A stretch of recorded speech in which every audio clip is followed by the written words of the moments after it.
Hi everyone, welcome to our online learning platform. This is Manpreet. तो आज की इस वीडियो के अंदर हम टाइम एंड वर्क का जो टॉपिक है उससे रिलेटेड क्वेश्चंस देखने जा रहे हैं। तो चलिए उसको स्टार्ट करते हैं। तो हमारा फर्स्ट क्वेश्चन है, A can do a piece of work in 15 days and B can do the same work in 12 days working together, then in how many days will they able to finish the work. अगर A और B का separately आपके पास time है तो आपको ये बताना है कि अगर दोनों मिलके काम करें तो कितने दिनों के अंदर वो जो काम है वो फिनिश हो पाएगा। सो इसके लिए आप क्या करेंगे, मैंने आपको बताया था आप एलसीएम मेथड यूज करो, जिसके अंदर आप ए और बी के जो नंबर ऑफ डेज अगर वो इंडिविजुअली गिवन है उन दोनों का आप लेंगे एलसीएम। तो यहाँ वैल्यूज है 15 और 12, जिसके अकॉर्डिंग हमारा एलसीएम 60 आएगा। एलसीएम 60 आया, सो हमने क्या निकालना है, पर डे उनकी एफिशिएंसी, उनकी स्पीड। तो यहाँ पे आ गई 4 और यहाँ पे हमारी आई 5। अभी दोनों साथ में कर रहे हैं, सो क्या पता चला 4 + 5 यानी कि 1 डे के अंदर 9 यूनिट्स टोटल जो है बन के कंप्लीट हो जाते हैं। अभी दोनों को बनाने कितने हैं, तो 60 यूनिट्स बनाने हैं, इसीलिए हम क्या करेंगे, टोटल 60 को डिवाइड कर देंगे 9 के साथ और हमारे पास नंबर ऑफ डेज आ जाएंगे। तो जब दोनों को डिवाइड करते हैं तो हमारे पास वैल्यू बनती है 20/3। अब आप ऑप्शन की तरफ देखो, ऑप्शन में क्या है, अगर फ्रैक्शन वैल्यू है 20/3 तो हम उसको मार्क करेंगे। अगर डिवाइड करके मिक्स्ड फ्रैक्शन के अंदर आंसर बताया है तो हम उसको आंसर मार्क करेंगे। यहाँ फ्रैक्शन में है इसीलिए ऑप्शन बी आपका यहाँ पे करेक्ट आंसर रहेगा। तो फर्स्ट क्वेश्चन का आंसर है ऑप्शन नंबर बी। सो चलिए सेकंड वन देखते हैं। अब ए जो है अपना काम 6 दिन में करता है, बी 8 दिन में करता है, जबकि सी उसी सेम टास्क को 12 दिन के अंदर कर देता है। अगर तीनों मिलके सेम टास्क को कंप्लीट करे तो वो कितने दिनों के अंदर खत्म हो जाएगा। तो इसके लिए भी क्या करेंगे, अगर 3 पर्सन है तो हम 3 एरोज लगाएंगे। सबसे पहले मेरे पास ए का नंबर ऑफ डेज है 6, बी का है 8 एंड सी का है 12। सो इनके अकॉर्डिंग अगर हम एलसीएम ले लें, एलसीएम आता है हमारे पास 24, जिसके अकॉर्डिंग इसकी एफिशिएंसी 4, इसकी 3 और इसकी आ जाएगी 2। राइट, अब तीनों ने मिलके काम करना है तो हम तीनों को ऐड कर देते हैं। 4 + 3 7, 7 + 2 हमारा हो गया 9, यानी कि 1 डे के अंदर अगर तीनों मिलके काम करते हैं तो 9 यूनिट्स प्रिपेयर हो जाएंगे।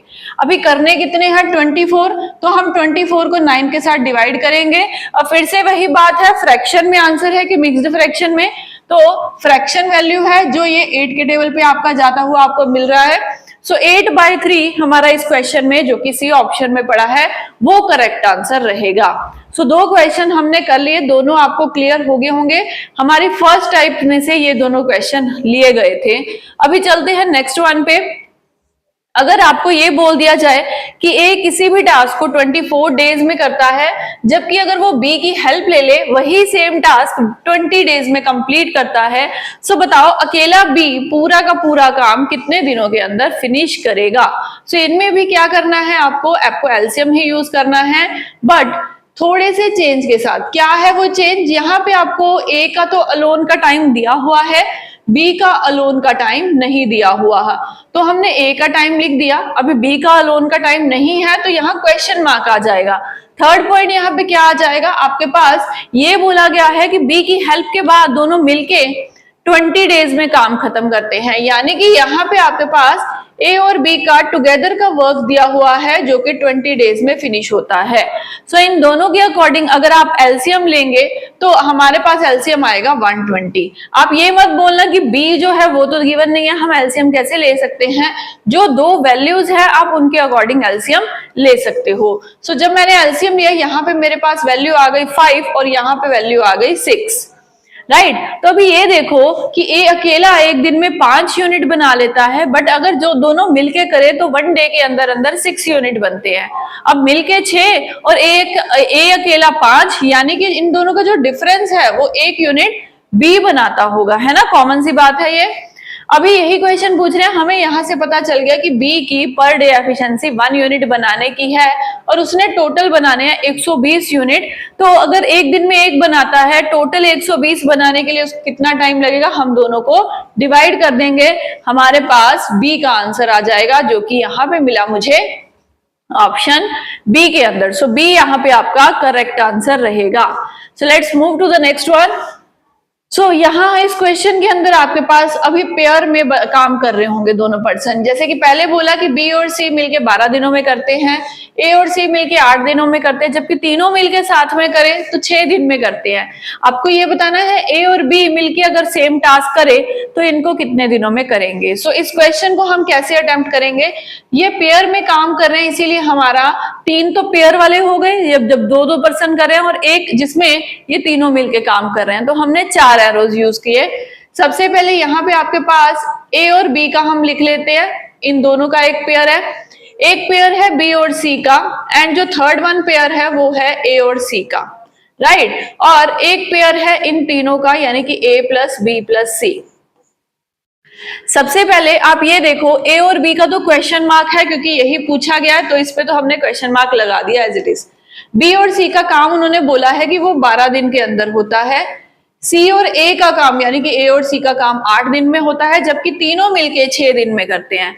आपके पास फिर से कुछ वैल्यूज आ चुकी हैं जिनके अकॉर्डिंग आप एलसीएम ले सकते हैं। सो ये एलसीएम कितना हम लेंगे, हम ले लेते हैं 24, जिसके अकॉर्डिंग इन तीनों की जो एफिशिएंसीज निकल आई वो कुछ ऐसी निकल आई, 2, 3 एंड 4। अभी आपको क्या करना है, यहाँ पे थोड़ा सा इस क्वेश्चन को स्मार्टली अगर देखोगे आपका आंसर जो होगा वो ज्यादा टफ नहीं रहेगा।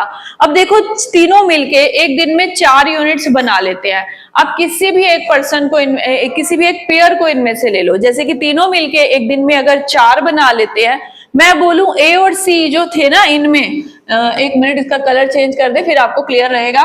तीनों मिलके तो 4 बनाते हैं, इनमें से अगर मैं ए और सी को ले लूं, ये दोनों जो है ये मिलके 3 पेयर बना देते हैं। इनमें से टोटल तीनों मिलके 4 बनाते हैं, जिनमें से ये दोनों पर्सन ए और सी 3 बनाते हैं। तो जो रिमेनिंग होगा वो कौन बनाएगा, आपको आपका आंसर मिल जाएगा। वो रिमेनिंग जो एक पेयर है ना वो ए बनाता होगा, पक्की बात है ये, है ना। नहीं समझ में आया तो ये देखो a प्लस बी प्लस सी ये मिलके ना एक दिन में 4 यूनिट बनाते हैं, जबकि इनमें से जो a और c है ना वो एक दिन के अंदर 3 यूनिट बना देते हैं। अगर मैं दोनों को माइनस कर दूं, इसमें कौन मिस है, b मिस है ना, तो जो दोनों का डिफरेंस है वो b को जाएगा ना, तो b का आंसर आपको मिल गया कि b एक दिन के अंदर 1 यूनिट बना पाता है। ऐसे ही आपको तीनों का एक का यूनिट निकालना होगा जिन जिन की यहाँ पे रिक्वायरमेंट है। तो मैंने ये तो निकाल दिया कि बी एक दिन में 1 ही बनाता है। अभी ए और सी में से अगर मुझे ए निकालना है, मैं फिर से ऐसे इंफॉर्मेशन यूज करूंगी जहां मुझे ये पता है कि ए बी और सी मिलके तो 4 बना लेते हैं, जिनमें से बी और सी अगर मैं इन दोनों को हटा दूं मेरे पास ए रह जाएगा। बी और सी एक दिन में 2 यूनिट बना पाते हैं, है ना। अगर बी और सी 2 बना पाते हैं तो रहता हुआ 2 कौन बनाएगा, ए बनाएगा। मिल गया आपको आपका आंसर कि रहता हुआ 2 यूनिट ये बनाएगा ए पर्सन जो हमारे पास रह गया।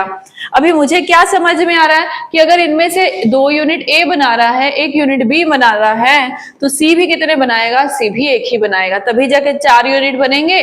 तो इस क्वेश्चन को अटेम्प्ट करने का यही सेम मेथड आपको फॉलो करना है।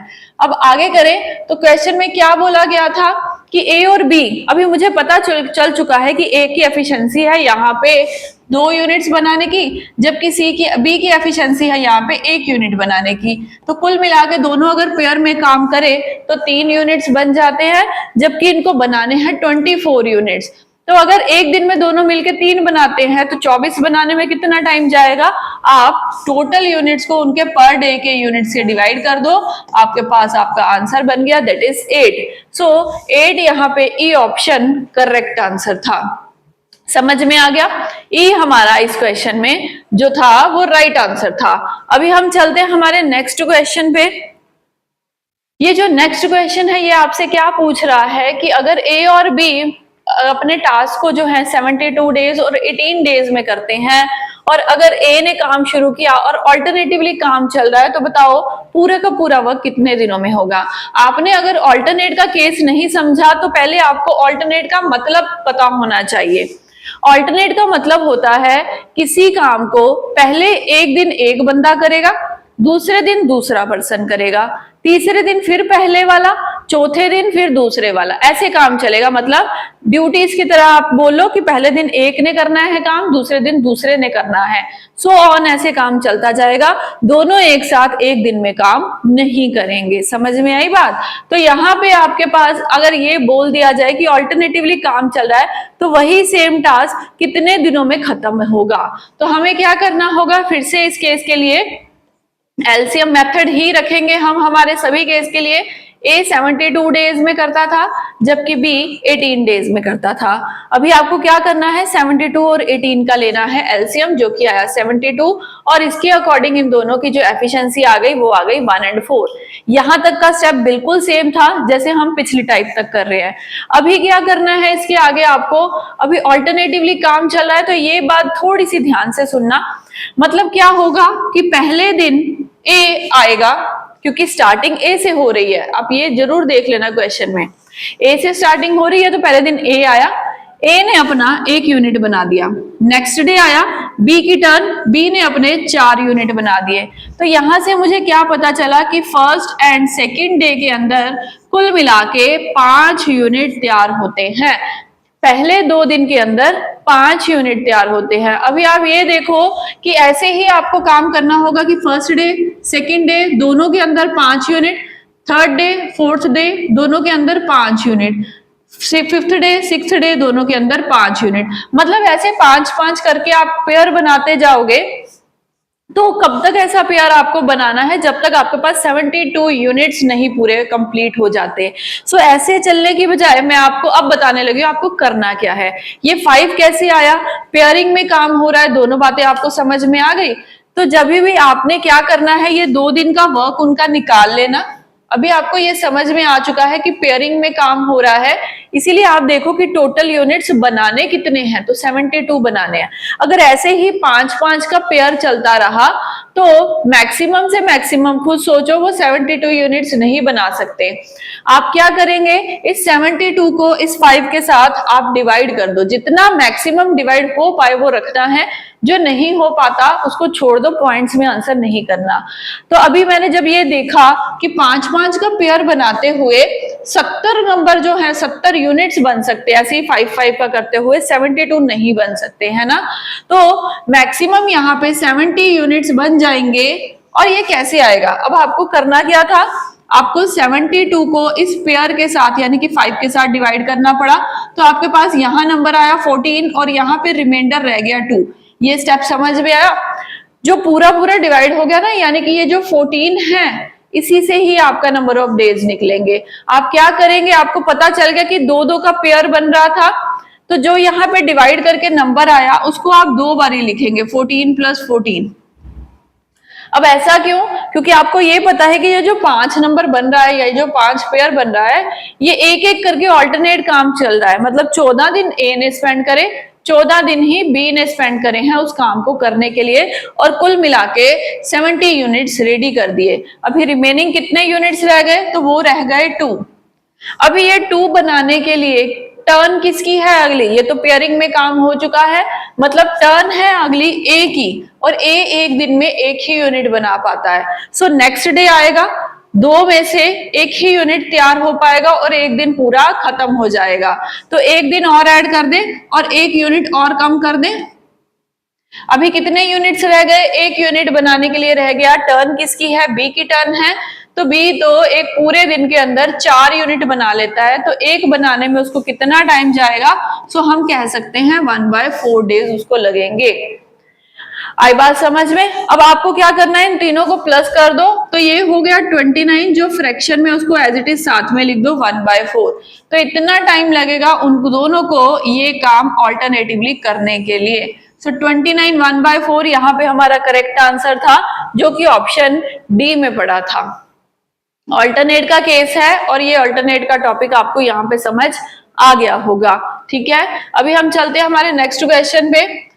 हाँ जी, तो इस क्वेश्चन में क्या है, अगर ए और बी मिलके किसी काम को 30 दिन में करते हैं, बी एंड सी मिलके उस काम को 20 दिन में करते हैं, और ए एंड सी, यहाँ पे ये हटा लेना, ए एंड सी उसी काम को 20 दिन में करते हैं, they all work together for 10 days, then B और सी लीव कर गए, सो ए को कितने दिन लगेंगे काम को खत्म करने के लिए। अब ये देखो लेफ्ट वाला केस हो गया जो मैंने आपको समझाया हुआ है। अभी लेफ्ट वाले में केस में क्या होता है, कोई एक पर्सन बीच में काम छोड़ के चला जाता है।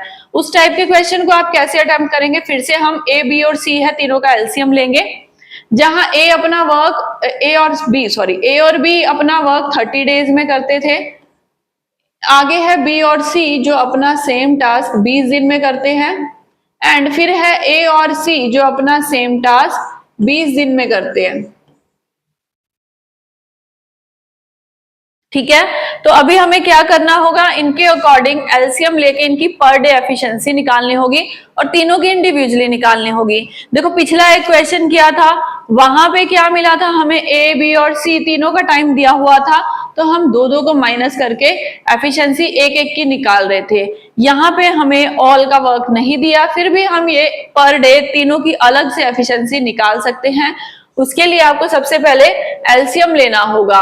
सो एलसीएम अगर यहाँ पे लिया जाए, चलो एलसीएम ले लेते हैं, यहाँ पे हमारा 60 आ गया, जिसके अकॉर्डिंग ये 2, ये 3 और ये भी 3 रहेगा, राइट। सो हम यहां से अगर कैलकुलेट करने जाएं तो क्या करें, इन तीनों को आप कर दो प्लस, तो 3 + 3 6, 6 + 2 8 हो गया। अभी ये बात क्या हुई, 8 हो गया। मुझे इस क्वेश्चन में ना कुछ मिस्टेक लग रही है, इसीलिए बार बार रुकने को मन कर रहा है। यहाँ पे इस क्वेश्चन को आप डाउट में रखिए, क्योंकि ये क्वेश्चन में कुछ ना कुछ मिस्टेक है, इसको छोड़ दो क्वेश्चन को, कुछ गलतियां हैं इस क्वेश्चन में, टाइपिंग एरर है, मैं करेक्ट करवा दूंगी इसको नेक्स्ट में। ठीक है, अभी हम नेक्स्ट पे चलते हैं, कुछ ना कुछ उसमें गड़बड़ है क्वेश्चन में, बहुत चीजें अलग सी पूछी गई हैं। P जो है वो थ्राइस है जितना गुड है Q and therefore become able to finish a job in 48 days less than Q, working together they do it in। अभी ये क्वेश्चन क्या है, एफिशिएंसी रिलेटेड। एफिशिएंसी की बात आपको पता है कि अगर ऐसे लाइन लिखी हो कि P जो है वो थ्राइस है एज गुड एज Q, तो हम एक रेशो बना लेते हैं, वो रेशो बनाते हैं। चलो वो रेशो को क्या बोलेंगे, कहते हैं जितना भी Q अच्छा है P उसका भी 3 गुना है, मतलब उसके 3 गुना स्पीड पे काम करता है। तो आपको ये पता चल गया कि स्पीड की बात करी जा रही है, यानी कि एफिशिएंसी की बात करी जा रही है। अगर मैंने बोला कि Q रेशियो में 1 जो है स्पीड से काम करता है, सो P उससे भी 3 गुना स्पीड पे काम करता है, तो रेशियो बन गई एफिशिएंसी की 3:1। अभी इन्होंने क्या बोला, therefore able to finish a job in 48 days less than Q। अभी वो काम को खत्म करने के लिए Q से 48 डेज कम लेता है। So what does it mean, तो उसको समझने से पहले आपको ये समझना होगा कि जब भी आपके पास एफिशिएंसी की रेशियो बने, ध्यान से सुनना, अगर आपको ये पता है कि P और Q को सेम टास्क खत्म करना है और दोनों की अगर आपके पास एफिशिएंसी की रेशियो है, तो एफिशिएंसी का ही इनवर्सली प्रोपोर्शनल हो जाता है टाइम, यानी कि जो एफिशिएंसी की रेशियो होगी उसका उल्टा कर दो, टाइम की रेशियो आ जाती है। सो यहाँ हम एफिशिएंसी को अगर उल्टा कर दे, टाइम की रेशियो बनेगी 1:3। ये बात समझ में आ गई। अभी उन्होंने क्या बोला है कि P जो है 48 डेज कम लेता है Q से किसी काम को करने के लिए, मतलब दोनों के बीच में जो गैप है वो 48 डेज का है ना। तो हम क्या करेंगे, रेशो का कंसेप्ट यूज कर ले। मेरे को पता है कि दोनों के बीच में रेशो के अकॉर्डिंग डिफरेंस जो आ रहा है टाइम के बीच में वो 2 का आ रहा है, जबकि दोनों में एक्चुअल डिफरेंस 48 का है। सो अगर मैंने यहां से निकाला तो मेरा 1 यूनिट 24 के बराबर आ गया।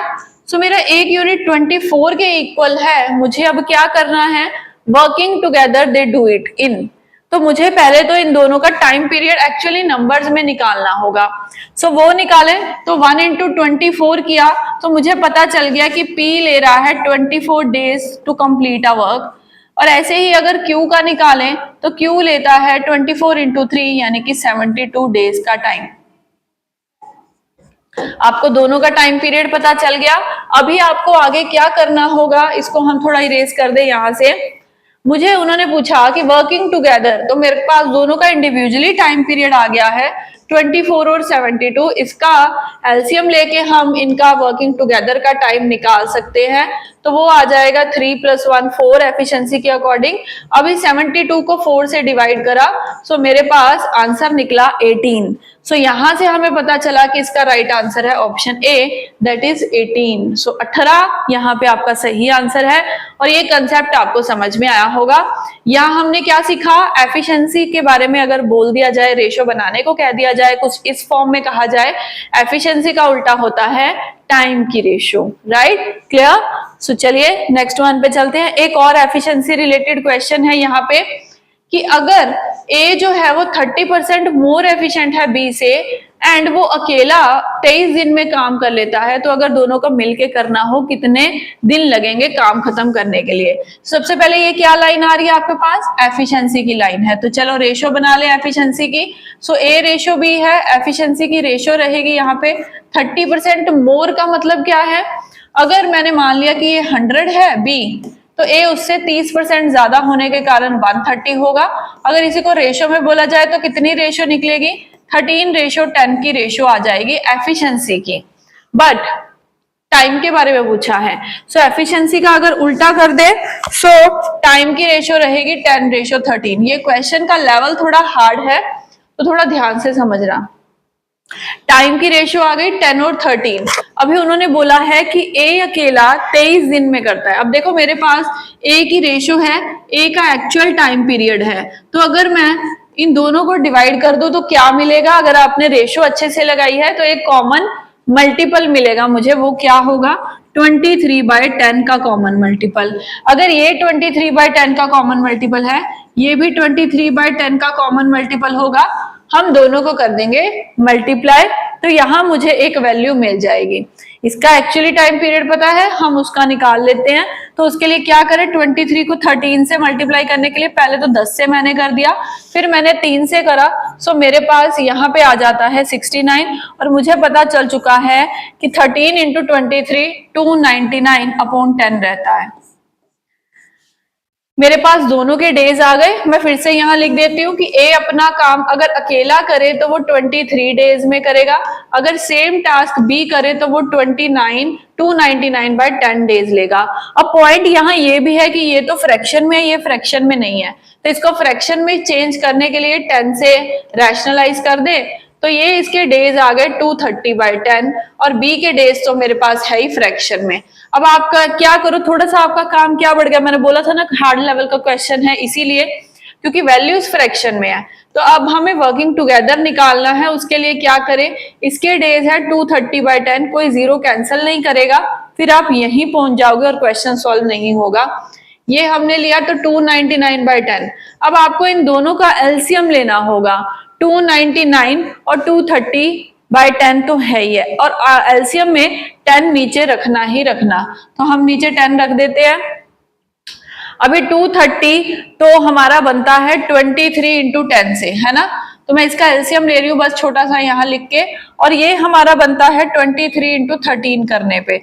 तो जब मैंने मल्टीप्लाई करा, 23 तो कॉमन है, एलसीएम ले रही हूँ मैं, 13 × 10 और करेंगे, सो 23 × 13 × 10 करें तो हमारा एलसीएम बनता है 2990। अभी भी 10 नीचे कैंसिल नहीं करना, आपको क्वेश्चन सॉल्व करना बता रही हूँ, अगर फ्रैक्शन वैल्यू आ जाए सो ऐसे आप सॉल्व कर सकते हो। सो चलिए अब हम आगे चले, ये मैं इरेज कर देती हूँ, अब हमारा यहाँ से काम हो चुका है। हाँ जी, तो आगे मेरे पास अभी क्या क्या बच गया, मेरे पास एलसीएम भी आ गया, मेरे पास पर डे वर्क भी, उनका टोटल वर्क का टाइम पीरियड भी पता है, दोनों को कर देते हैं डिवाइड। सो जब मैंने इनको डिवाइड करा, सो यहाँ एक वैल्यू मिली मुझे, वो मिली 13 की वैल्यू यहाँ पे मिली मुझे, और यहाँ मुझे मिली 23 की वैल्यू। अब दोनों को कर दो आप प्लस, तो दोनों को प्लस करेंगे तो यहाँ 36 मिलेगा। लेट मी जस्ट चेक कि यहाँ पे हमने क्या किया था, 23 × 10, यहाँ हमने किया था 23 × 13, तो 23 तो मेरे पास यहाँ था ही, 230 मेरे पास गया, तो यहाँ मेरे पास बचता है 230 गया तो मेरे पास 13 ही बचेगा यहाँ, तो इंटू 13, यस बिल्कुल सही है। और यहाँ 299 है मेरे पास, तो मेरे पास 10 बचेगा यहाँ ना, 10 बचेगा मेरे पास यहाँ पे। तो यहाँ हमारे पास आ चुका है 10, तो अगर हमारे पास यहाँ 10 है, अभी दोनों को कर दो प्लस, तो दोनों का प्लस हो गया 23। अभी बस आपको डेज निकालने हैं, तो क्या करें, 299/10 को अगर मैं 23 से डिवाइड करना है तो 1/23 यूज कर लूं। किया तो कैंसिल करते हैं इन दोनों को और हमारे पास हमारा आंसर होगा। तो जब हमने इनको कैंसिल करा 299 को 23 से कैंसिल करा तो मेरे पास जो आंसर बनता है वो बनता है 13 डेज का, और इसके साथ एक नीचे 10 भी है, इसीलिए अब हमारे पास जो राइट आंसर निकल रहा है इस क्वेश्चन का वो 13 है। 10 को हमें इग्नोर करना होगा क्योंकि मैंने हर ऑप्शन में उसको साथ में रखा था फॉर दैट रीजन। ठीक है, अभी आपके पास दोनों का वर्किंग टुगेदर का टाइम पीरियड आ गया, that is option B 13 days. So ये क्वेश्चन काफी हार्ड लेवल का है क्योंकि इसमें नंबर्स ऐसे हैं जिनको सॉल्व करते हुए आपका आंसर फ्रैक्शन में अटकता है। इस क्वेश्चन को एक बार फिर से रिपीट कर लो, अगर आपको नहीं समझ में आया एक बार रिवाइज करके रिवर्स करके वीडियो को फिर से देखो और आपको समझ में आ जाएगा। ठीक है, तो चलते हैं नेक्स्ट 9th क्वेश्चन पे हमारे। हाँ जी, यहाँ पे क्या है आपके पास कि अगर ए किसी काम को 12 दिन में करता है, बी 15 दिन में करता है, सो उसी टास्क को अगर उनको वेजेस में डिस्ट्रीब्यूट करना है, मतलब अगर 450 रुपीज दोनों को मिला के मिलते हैं तो ए का शेयर कितना होगा। सबसे पहले आप वेजेस वाला पॉइंट क्या समझते हैं कि जब भी किसी के बीच में आपको वेज को डिस्ट्रीब्यूट करना है, आपके पास एफिशिएंसी होनी चाहिए, क्योंकि किसी भी पर्सन को कंपनी के अंदर जो पैसे मिलते हैं, जो सैलरी मिलती है, वेज मिलता है, वो उनकी एफिशिएंसी, उनकी काम करने के स्किल्स के ऊपर बेस्ड होता है। इसीलिए हम इनके बीच में सबसे पहले तो एफिशिएंसी कैलकुलेट करेंगे, जिसके लिए मेथड हमारा एरो ही रहेगा। तो जब दोनों का एलसीएम लिया सो हमारे पास जो एफिशिएंसी निकली वो निकली 5:4। अभी आपको ये पता लग गया कि एफिशिएंसी है 5:4, जबकि दोनों का टोटल है 450 रुपीज। सो अगर आपके पास टोटल आ जाए, आप उसको कैसे सॉल्व करते हैं, हम दोनों का लेंगे दोनों को प्लस करेंगे, है ना। रेशियो यही कहती है कि 5 और 4 का प्लस है 9, जबकि इनका एक्चुअल टोटल है 450। सो अगर 9 की वैल्यू 450 के इक्वल, हमारा एक यूनिट 50 के इक्वल, अगर एक यूनिट 50 के इक्वल है, जिसका भी वेज निकालना है उसकी रेशियो से इस 50 को मल्टीप्लाई कर दो। हमें ए का शेयर निकालना है तो ए की वैल्यू को मल्टीप्लाई कर दिया, हमारे पास ए का शेयर निकल आया, दैट इज 250 रुपीज। सो 250 यानी कि सी ऑप्शन यहाँ पे आपका करेक्ट आंसर है। होप कि ये क्वेश्चन आपको बड़े आसानी से समझ में आ गया। रेशियो का कंसेप्ट आपने देखा कि जब भी हमने रेशियो सीखी है, जिस क्वेश्चन में रेशियो बनती है हम लगा सकते हैं, बड़े इजीली रेशियो बना के अपना काम खत्म कर सकते हैं। सो आज चलते हैं हमारे नेक्स्ट क्वेश्चन पे। अभी ये क्वेश्चन में आपको मेन और वीमेन का कंसेप्ट आया है, जहां पे अभी देखो आपने अभी तक जो क्वेश्चन देखे हैं उनमें ए और बी करके कुछ पर्सन आ रहे थे। ठीक है, यहाँ आपके पास नंबर ऑफ पर्सन इंक्रीज हो गए। क्वेश्चन क्या है, 20 मैन और 24 वीमेन अपना टास्क 20 दिन के अंदर खत्म करते हैं। सो अगर 30 मैन और 12 वीमेन को वही सेम टास्क करना है तो कितने दिनों के अंदर कंप्लीट किया जाएगा। नंबर ऑफ पर्सन भी ज्यादा है और एक कैटेगरीज भी आप देख पा रहे हो मैन और वीमेन की। तो अभी हम टाइम एंड वर्क का सेकंड पार्ट जो है वो समझने जा रहे हैं इस क्वेश्चन के थ्रू, जहां पे आप देखेंगे कि ये जो आपके पास लाइन लिखी हुई है ना, इनमें से आपको क्या करना है, इस क्वेश्चन में आपको कैसे अटेम्प्ट करना है। सबसे पहले तो आपको जो मेन और विमेन है इनको सेम जेंडर में लेके जाना होगा। वो कैसे क्या बोले, तो देखो मेन और विमेन दो अलग अलग कैटेगरीज हैं, तो इनकी कैपेबिलिटी भी अलग अलग होगी, राइट। सो हर बंदे की कैपेबिलिटी तो अलग होती है। कई बारी मैन कुछ ऐसा काम एक्स्ट्रा करते हैं जो विमेन ना हैंडल कर पाए, कई बारी विमेन की कैपेबिलिटीज इतनी अच्छी होती हैं जो मैन की नहीं है। तो मतलब दोनों की कैटेगरीज अलग अलग बनी है तो कुछ क्वालिटीज भी अलग अलग होंगी। हमें क्या करना है, हमें चेक करना है कि अगर हम ग्रुप के अंदर मैन और विमेन को रख पा रहे हैं तो वो कितने दिनों के अंदर किसी काम को खत्म करते हैं। सो इस क्वेश्चन को सॉल्व करने के लिए आपको दोनों को एक ही यूनिट में लेके जाना होगा, यानी कि आपको मैन को विमेन में या विमेन को मैन में कन्वर्ट करना होगा, फिर इस क्वेश्चन को हम अटेम्प्ट कर सकते हैं। बट बिफोर दैट, कंसेप्ट करने के पहले आपको चेन रूल का पॉइंट आता होगा, जो मैंने आपको वीडियो में बताया भी हुआ है। चेन रूल क्या कहती है, अगर ऐसे टाइप का क्वेश्चन है दो पार्ट्स में बटेगा, जहां हम एमडीएच का कंसेप्ट यूज करते हैं दोनों तरफ, तो यहां भी एमडीएच और यहां भी एमडीएच रहेगा।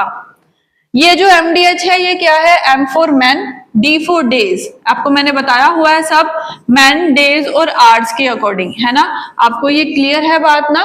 तो बस यही कंसेप्ट आपको यूज करना है, बट यहाँ पे जो मैन लिख रहे हो ना आप, ये दोनों सेम जेंडर के होने चाहिए, कैपेबिलिटी दोनों की सेम होनी चाहिए। सो बस वही कंसेप्ट हम यहाँ पे आप यूज करेंगे, बट उससे पहले कुछ स्टेप्स है जो आपको सीखने होंगे कि कैसे हम दोनों की कैटेगरीज को बराबर रख सकते हैं। सो चलिए, अभी यहाँ पे देखो एक लाइन लिखी है और लिखा है इनके बीच में, मतलब चाहे ले लो 20 बंदे, चाहे ले लो 24 औरतें, चाहे ले लो 20 मैन, चाहे ले लो 24 वीमेन, ये किसी टास्क को 20 दिन में कर देते हैं। दोनों में से कोई भी एक यूनिट उठा लो आप, वो 20 दिन में अपना काम कर देते हैं। यही मेरी कैपेबिलिटी निकालेगी, बताएगी मुझे कि एक मैन कितनी वीमेन के बराबर है। कैसे, 20 मैन इक्वल्स टू 24 वीमेन, ये हमने यूज किया। MDH का कंसेप्ट के थ्रू जाना है तो भी ये क्वेश्चन हो जाएगा। अभी देखो आपको क्या करना है, ये अगर इतने के बराबर है, मुझे इन दोनों वैल्यूज को कम करके स्मॉल नंबर में लेके आना है। तो मैंने 2 के टेबल से ही करा आपका, तो मेरे पास आ गया 10 की वैल्यू 12 के इक्वल, यानी कि 5 मैन जो होंगे वो 6 वीमेन के बराबर रहेंगे। अगर 5 मैन 6 वीमेन के बराबर है तो एक मैन 6/5 वीमेन के बराबर रहेगा, है ना, सीधी सी बात है। तो अगर एक मैन 6/5 वीमेन के बराबर है, हमें बोलते हैं कि 30 मैन और 12 वीमेन मिलके काम करेंगी, तो मैं क्या इन 30 मैन को वीमेन की कैटेगरी में देख सकती हूँ? मतलब मैं मैन को, इस 30 मैन को वीमेन के बराबर अगर करना चाहूं तो कितना बनेगा? सो अगर एक 6/5 के बराबर है तो 30 मैन जो होंगे उनको निकालने के लिए मुझे क्या करना होगा, 6/5 इंटू 30 करना होगा। इससे ये विमेन में कन्वर्ट हो जाएंगे, है ना। तो जब मैंने इसको सॉल्व करा, मेरे पास यही मैन जो 30 मैन है, अब 36 विमेन लिख सकती हूं, मैं इनको लिख सकती हूँ ना। तो मैंने लिख दिया। अभी मेरे ग्रुप के अंदर क्या था, मेरे ग्रुप के अंदर 30 मैन ने काम करना था, प्लस एंड लिखा हुआ है, एंड जो है 12 विमेन ने काम करना था। 30 विमेन को मैं कह सकती हूँ कि ये 36 विमेन भी देख सकते हो आप, और 12 विमेन तो एक्चुअली है ही है, यानी कि अब मेरे पेयर के अंदर टोटल 48 विमेन है जो मैं देख पा रही हूँ अपने नजरिए से, जिनको काम खत्म करना है। ये बात समझ में आ गई। अभी मुझे ये पता चल गया कि इसके बारे में पूछा है कि 48 विमेन कितने दिनों में करती हैं। तो चलिए चेन रूल लगाएं। चेन रूल में जिसमें आपने कन्वर्ट किया आप उसी को ही लगाओगे। मैंने विमेन्स में कन्वर्ट करा है, तो अगर 24 विमेन अपने किसी टास्क को 20 डेज में करती हैं तो 48 विमेन उसी सेम टास्क को कितने दिनों में करेंगी, ये चेन रूल लग गया। तो 24 का डबल ये, और मैंने दोनों की कटिंग करी, सो मेरे पास डेज आ गए 10 डेज, जो कि ऑप्शन ए में मुझे देखने को मिले हैं। सो आपके पास आपका राइट आंसर मिल गया, ऑप्शन ए 10 डेज। क्लियर है पॉइंट, ये आपको समझ में आ गया होगा। इसके साथ के हम कई और क्वेश्चंस भी प्रैक्टिस करेंगे, जहां से आपको इस कंसेप्ट में और क्लैरिटी आएगी और आप इसको अच्छे से समझ भी पाएंगे। सो इसी के साथ हम आज की इस वीडियो को फिनिश करते हैं। नेक्स्ट वीडियो के अंदर आप इसका सेकंड पार्ट देख सकते हो, जहां इसके फर्दर क्वेश्चंस आप कंप्लीट कर सकते हैं। सो उस वीडियो को भी कंप्लीट करना, इसके साथ आपको और क्लैरिटी आएगी। So till then, thank you everyone.